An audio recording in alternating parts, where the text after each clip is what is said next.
Next is candidate for Governor Bob Massie. Mr. Massie is the former candidate for Lieutenant Governor in 1994 for the Democratic ticket, and he's a visionary and without further ado, Bob Massie.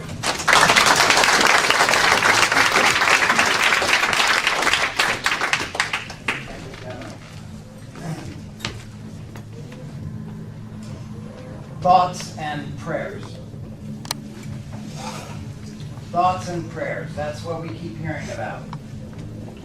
In my world, when you say you're for thoughts and prayers, it means that you are thinking about solutions and that you are praying for the strength to implement them. I am tired of hearing about thoughts and prayers from the Republican Party, from President Trump, from our governor.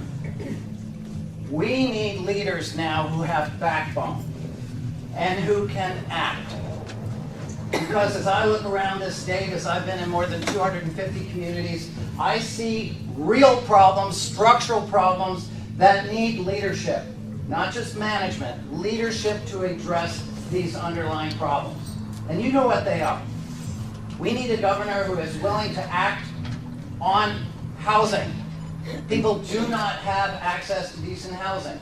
Franklin Roosevelt used to say that our liberty as Americans was based on our ability to have access to a good home, a good school, a good doctor, and a good job. And now people can't afford their rents, they can't afford a mortgage, and our whole economy is starting to erode. As governor, I would fight for those day-to-day rights that people have, fighting to lower rents, fighting to make it possible for people to own a home. School, we know our school education system now is broken. It's been underfunded for years. Whether it's K through 12, whether it's higher education. I used to teach at UMass Boston. I know how hard people are working to get through and how expensive it's becoming. As governor, I will drive those costs down. Because that is the investment we make in our young people for the future, to strengthen them, to strengthen our economy, to strengthen our democracy. Doctors. We know that it's become incredibly expensive to support and to be able to pay for our deductibles and premiums.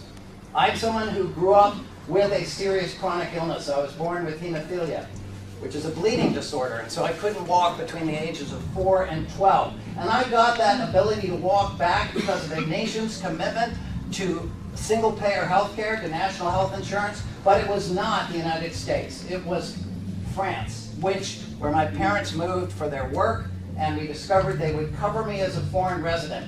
As your governor, I will fight relentlessly for single payer. I'm not someone who's adopted that position recently because it's politically appropriate.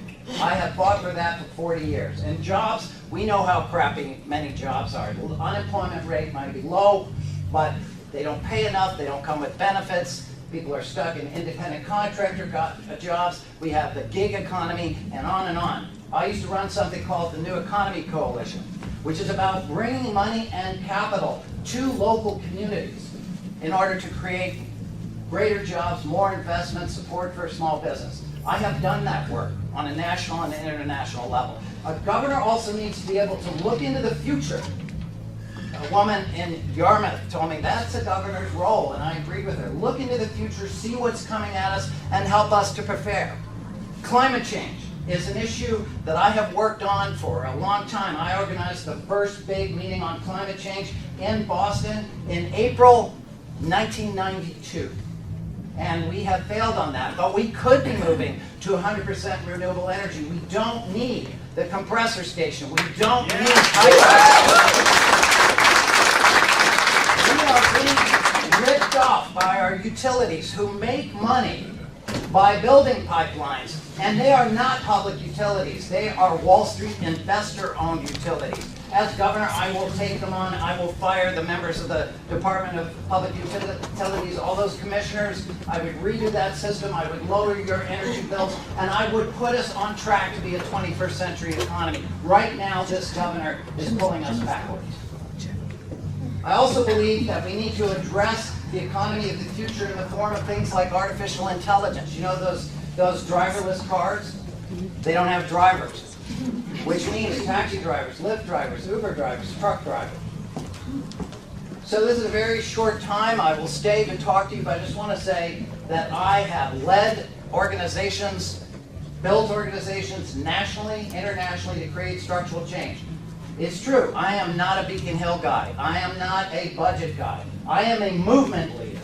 That's what I've done. I would bring that toolkit so that we would all come together and we would move forward to restore Massachusetts as a leader, to resist Donald Trump, and to show the kind of backbone, unfortunately, that our governor has never been able to do. I just want to say, if we can win in Virginia, New Jersey, and Wisconsin, and Missouri, and Pennsylvania, and in Alabama, if we can win in Alabama, we can win a race right here in Massachusetts.